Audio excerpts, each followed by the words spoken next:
Bonjour messieurs. Veuillez vous présenter s'il vous plaît. Monsieur Niar, je vis ici à Téléville, non loin de l'ancien cinéma de la télé. Je vis ici avec ma petite famille. On est 4 enfants. Une femme qui est à mes côtés. Voilà. L'autre casquette, c'est quoi? Je suis. Parce que je ne travaille pas. Donc la seule activité, c'est.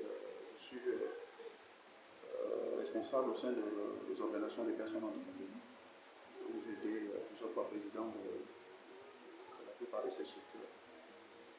Donc je vis ici avec ma petite famille et je partage également aussi ma vie avec ma communauté, la communauté de personnes handicapées, parce que je suis handicapé ici.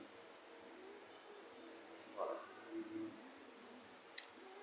Alors, nous avons ouï dire, en faisant le constat sur l'événement qui se passe actuellement, vous avez été touché par un décès. On parle justement d'un assassinat.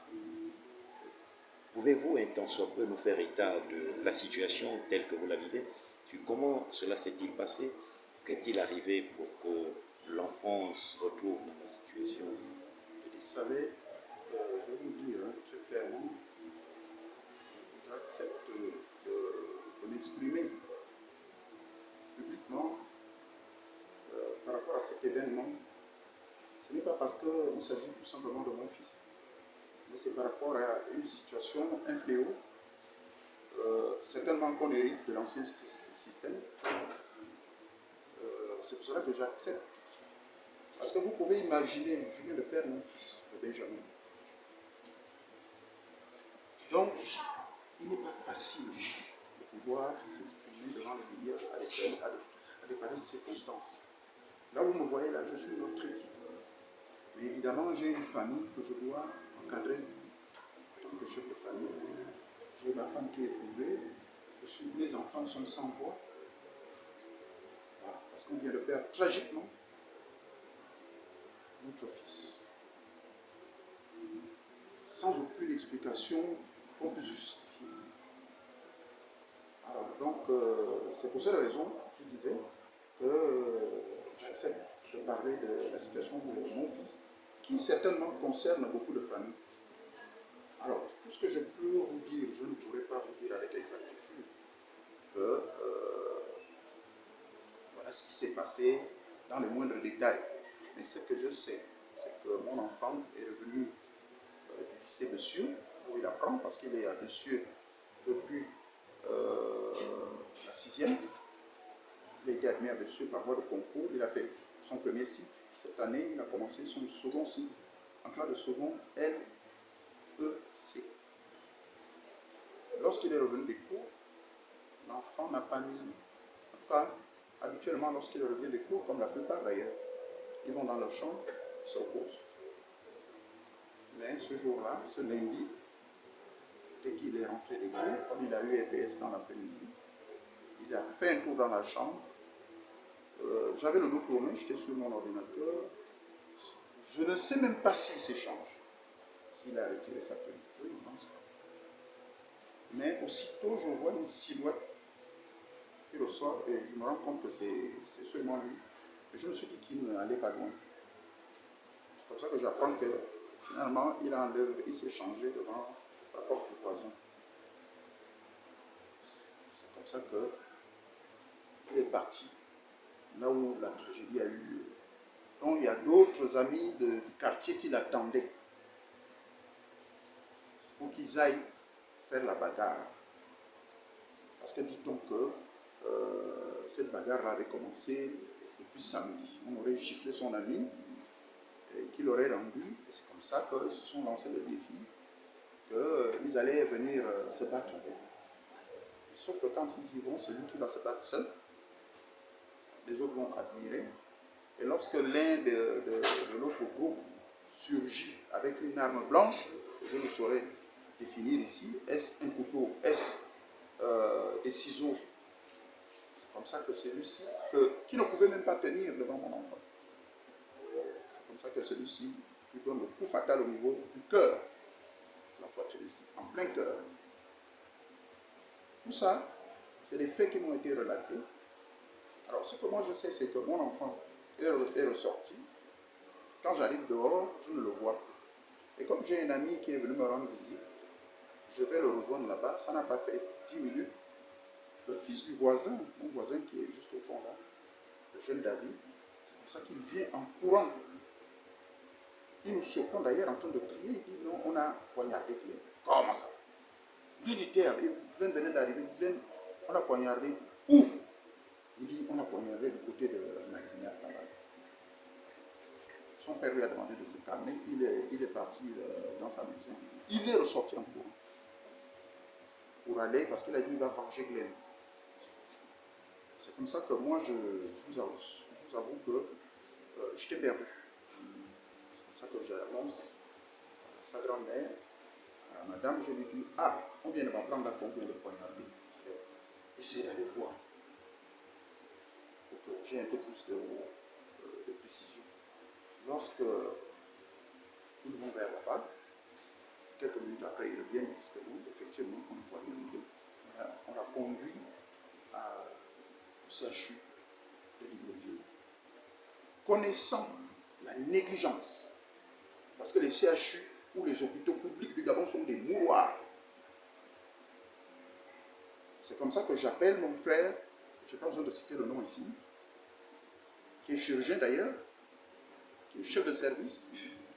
Je fais appel, je dis ah, on vient de me signaler que mon neveu a été poignardé et on l'a conduit au CHU de Libreville. Est-ce que tu es là-bas? Il me dit non, je suis à Kama. Il me dit bon, ce que je vais faire, je vais prendre certaines dispositions, je vais appeler un collègue, mes confrères là-bas pour que, au niveau de son service, puisse aller voir ce qui se passe pour qu'il y ait une meilleure prise en charge. Mais, lorsque nous, on s'y rend là-bas, ma femme, moi-même, mon collègue qui est venu me voir comme il était véhiculé et ma maman, nous sommes arrivés sur place.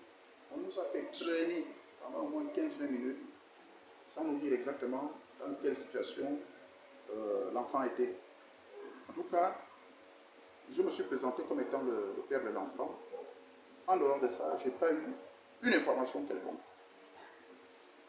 C'est comme ça que j'aperçois un médecin en bouche blanche également. Je suppose un médecin. Pour moi, je supposais que c'était un médecin. Je l'ai vu faire quelques tours. C'est après qu'il vient me demander, c'est vous le géniteur de l'enfant? J'ai dit oui, suivez-moi. Il nous amène au bureau des médecins. C'est là-bas où il nous annonce. D'abord, il se présente. Il dit, je suis le docteur Oudou. J'étais déjà en train de partir. C'est comme ça que mon confrère m'a appelé pour me dire qu'on a mené son neveu ici. C'est pour cela que j'ai fait demi-tour. Je suis au regret de vous annoncer que votre fils est décédé. Ma femme s'est écroulée. Moi-même, je n'en revenais pas. Alors, ça fait plus d'un tour. Mais finalement, donc, durant tout le temps que nous étions devant ce box-là, l'enfant était déjà décédé. On ne nous dit rien. Qu'est-ce qui se passe? En partant de là, j'ai demandé à ce qu'on puisse soulever madame, puisque moi-même sur un fauteuil, je ne pouvais pas. Le docteur Edu était soulevé. Quand on est arrivé face à ce couloir-là, j'ai dit au docteur Edu, je dois voir le corps de mon fils. Je suis arrivé. Là encore, on a voulu me faire attendre. Je leur ai dit, ouvrez-moi cette porte-là, je dois voir le corps de mon fils. Effectivement, le docteur Edu a intervenu, m'a fait entrer. Mon fils était allongé comme une vulgaire, je ne sais pas comment vous décrire ça, comme une personne qui n'a pas de valeur, comme si la vie humaine n'avait pas de valeur. Il était allongé sur une table là, une table de visite. J'ai aperçu un semblant de perfusion. Je n'ai rien vu qui ressemblait à du matériel pour prendre en charge un cas de blessé grave, surtout au niveau du cœur. Il était là. Je me suis retourné, j'ai vu un ensemble de personnes en blouse blanche. Il y avait d'ailleurs des jeunes. Tous me regardaient. Certainement, ils s'attendaient à ce que j'ai une réaction. J'ai rien compris. C'est pour ça que j'ai fait demi-tour. Je suis allé rejoindre madame. Elle m'a dit, est-ce que tu as fait des photos? J'ai dit non, je vais faire des photos. Je suis venu faire des photos. J'ai fait quelques photos. J'ai trouvé qu'ils avaient déjà couvert l'enfant. J'ai enlevé le drap. J'ai moi-même soulevé le t-shirt que l'enfant portait de haut. J'ai vu moi-même le trou. Un trou plein cœur ici. L'enfant, quand j'ai regardé, je n'ai pas vu de signe que celui-là, on attend qu'il y ait une prise en charge. C'est vrai que le docteur m'a fait comprendre que ses collègues ont dit qu'ils essaient de faire des massages cardiaques. C'est quel massage cardiaque? Dans un service des urgences où on amène quelqu'un qu'on a troué la poitrine au niveau du cœur. Je pense que tout de suite, lorsque c'est le diagnostic vital qui est engagé, je pense que la première des choses qu'on doit faire, surtout qu'il disait qu'il s'étouffait, c'était de le mettre sous oxygène, de l'amener au bloc, pour tenter le tout pour le tout. Tenter une réanimation. Voilà. Puisque les urgences par excellence sont un service de réanimation, c'est ce que je sais. C'est la vitrine d'un hôpital. Mais les urgences au Gabon, c'est des mouroirs. On vous regarde, vous venez à 19h, on vous reçoit à 1h du matin. Vous venez à 15h, c'est à 21h qu'on vous reçoit. Vous avez le temps de mourir. Et ce que je suis en train de dire, je ne le dis pas seulement pour mon enfant. Les Gabonais peuvent témoigner. Les gens meurent tout le temps dans les CHU de Libreville, que ce soit celui de Libreville, que ce soit celui d'Akanda, n'importe où, dans les hôpitaux publics en général, les gens meurent par négligence. Alors, dit-on que nous sommes à l'ère du changement. Le changement, ce n'est pas les nominations. Le changement, c'est des faits. Le changement, c'est la santé, c'est se nourrir, c'est travailler dans les meilleures conditions, c'est un environnement sain, un environnement sécurisé. C'est ça le changement. Alors, je pense que le président Oligui, c'est lui que j'interpelle personnellement ici. Il me connaît, le président Oligui me connaît, on a eu à converser au rond-point de Nzayon. On a également discuté au niveau du marché de Nzayon. Il sait de quoi je parle. Oligui, il faut mettre de l'ordre. Moi, ce n'est pas le folklore qui m'intéresse. J'ai rêvé de ces moments-là de changement. Mais malheureusement, c'est au moment de ce changement que je viens perdre mon fils. J'élève mes enfants dans la souffrance. Je ne travaille pas avec ma femme. Elle ne travaille pas non plus. Donc, c'est l'appel que je lance ici. Il faut mettre de l'ordre dans les hôpitaux. Même les hôpitaux là où on sait qu'il y a des militaires, on a espoir qu'avec l'armée, ça ne blague pas, c'est la discipline.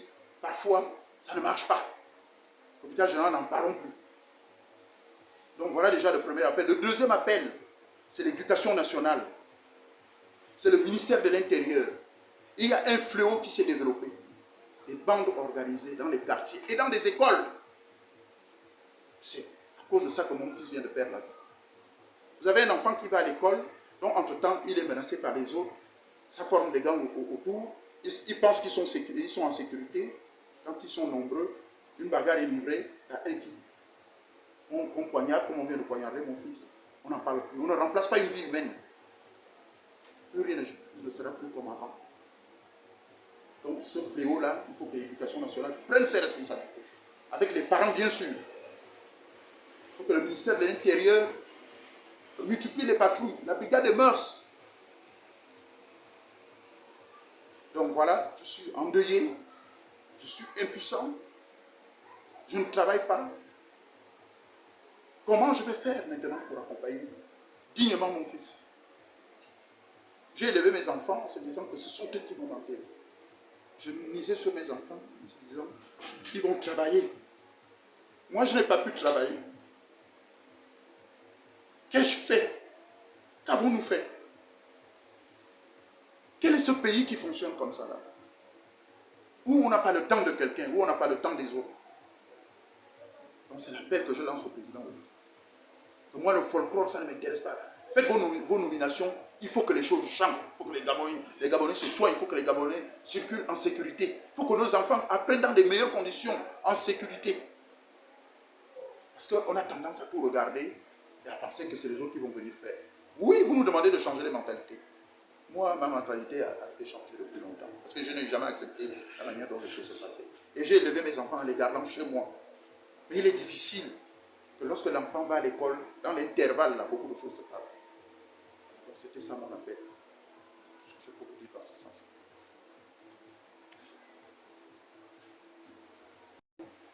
À ce niveau, une fois que l'enfant est décédé à l'hôpital, je pense qu'il y a la PJ qui est arrivée, ensuite les services de la police scientifique. Ils m'ont demandé le lendemain de passer à leur service. Donc hier, mardi, j'étais là-bas. On m'a auditionné pour me demander de donner ma version des faits, ce que je sais, c'est ce que je vous ai relaté. Je dis en dehors de ça, c'est à vous de faire votre travail. Je pense qu'il y a une instruction qui sera ouverte, parce qu'une enquête judiciaire, puisqu'il s'agit là d'un crime. C'est un crime. Donc, on est à la brigade criminelle. Et donc, il y a une enquête qui est ouverte. Il y a eu au moins 11 jeunes enfants qui ont été appréhendés, parce que ça se passe aux mœurs, hein, la partie qui s'occupe des mineurs. Ils ont été appréhendés. Donc, je laisse la police judiciaire poursuivre son enquête. Certainement, ils vont nous livrer leurs conclusions, qui seront présentées certainement au parquet, parce que l'affaire doit aller au parquet. Moi, en tant que père, géniteur, parent du défunt, de mon fils, je porte plainte. Je porte plainte et je laisse la justice faire son travail. Donc c'est ce que je peux vous dire au niveau de la police. Mais certains noms sortent. Les jeunes qu'ils ont attrapés là-bas, oui, ils parlent de bandes organisées, ils parlent de défis, et que ce ne serait pas la première fois que ça arrive dans les quartiers, c'est comme ça que ça se passe souvent. Certainement à l'insu ou au vu de certains parents. Voilà. C'est tout ce que je peux vous dire. La presse vous remercie.